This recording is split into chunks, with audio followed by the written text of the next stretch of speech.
In 2006, the Geelong Region Local Learning and Employment Network, the LLEN, conducted a local inquiry into the effectiveness of vocational education in the region. This research found that around 30% of students who completed Year 12 and 40% of early school leavers were ending up in the labour market, with no ongoing involvement in education and training.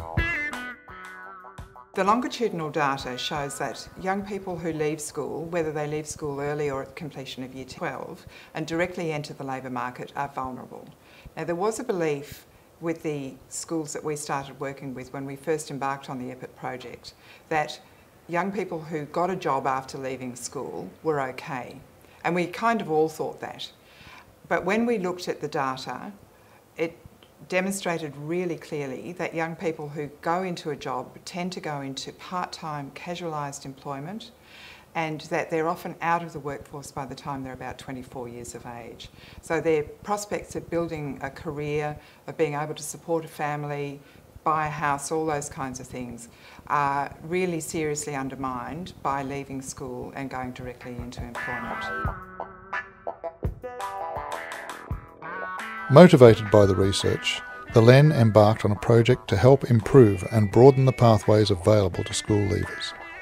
This in-school change project, known as Expanded Pathways, Improved Transitions, or EPIT, was launched by the State Minister for Education in April 2007. The aims of the project are to improve outcomes and opportunities for school leavers by assisting schools, local businesses and community agencies to change so that they provide expanded pathways through partnerships. Schools are invited to volunteer the project, and now nearly all of the government and Catholic secondary schools in Geelong are EPIT schools.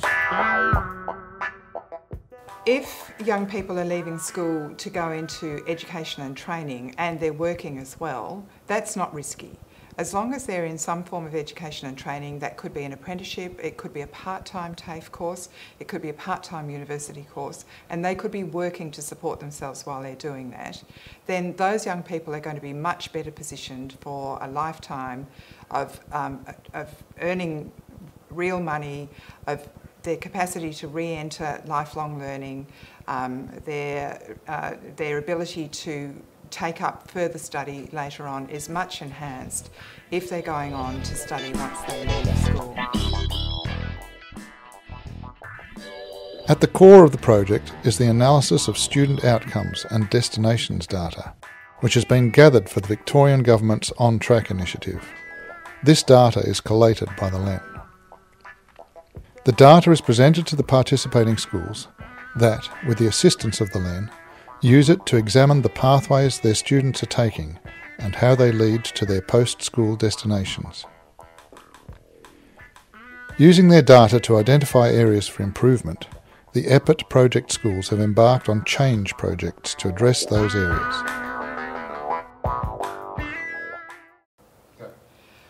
Using their data to identify areas for improvement, the EPIT schools embarked on a series of in-school change projects.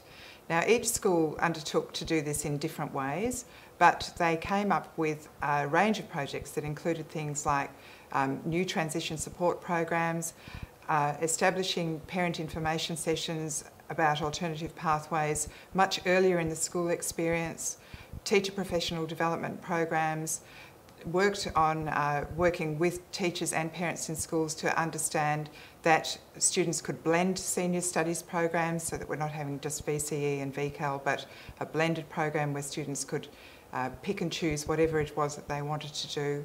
And those programs have sparked ideas from each other, but also new ideas have developed as a result of that.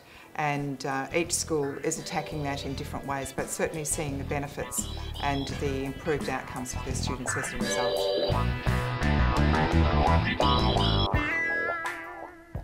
The ongoing scrutiny of the data then becomes a measure of the level of the impact of these strategies, and adjustments can be made so that they remain responsive to changing circumstances. The EPIT project continues to engage new schools within the region. One such school is Western Heights Secondary College, a local government school of approximately 1,000 students across 2 campuses. Being new to the EPIT project means that the school is seeing its data presented for the first time. This can be both enlightening and confronting.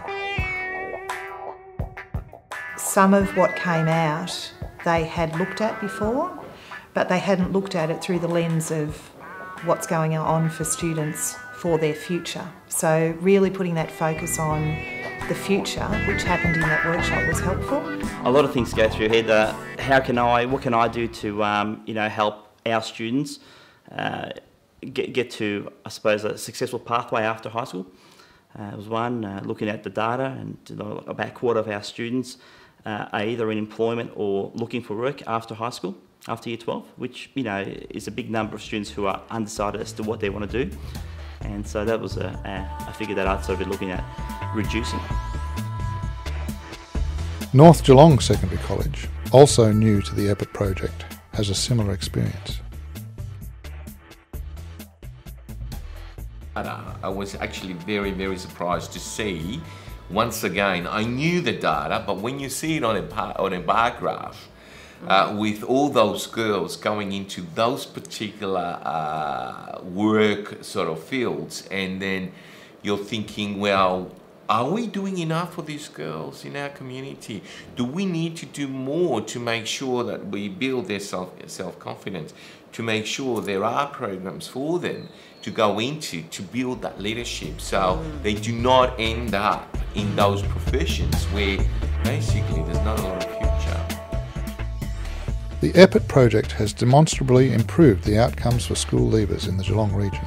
The EPIT schools have expanded their VET and VCAL provision, increased their Year 12 completion, increased the numbers of students undertaking school-based apprenticeships, and increased the numbers of students moving into education and training destinations. In Year 9 they do the tertiary program, which we call Tertiary Taster, at the Gordon TAFE, and in Year 10 we do a 2-day program where all our Year 10s go out to Deakin University and experience university life and a whole range of workshops out there. We pay the Gordon for the service. We negotiate that price with the Gordon, and we have to fund that ourselves from the school, and the students pay a small fee to do the 10 weeks, and that's $30 per student. So what we're basically doing is saying to kids, look, these are some of the things that are out there. These are some of the pathways that you can take. Education is a lifelong experience now, it never stops, You need to look at what you want to do and how that's going to stay with you for the rest of your life. Each school is different in its own unique ways, and each school's developed programs around their own unique clientele and what they feel is the pathways best suited for their students. As I say, we try to provide every student with a pathway. In the future, the EPIT project will continue to work with new and existing schools to improve pathways from school to further education, training and sustainable employment. There will be just over 50% of our students see university or further study in a TAFE environment diploma, Cert 4, as their option, and we're successful in achieving around approximately 80% of students who apply for those courses achieve them. So we still have, I think, very good data there. But what we do now have is we now have a very strong VCAL program for students who want to go out and to learn in a vocational field. We have school-based apprenticeships, we have a very strong VET program, and we encourage students, and we try to all our students to start making decisions in Year 9 and to experience things in Year 9, and then make firm decisions in Year 10 and take them through to 11 and 12.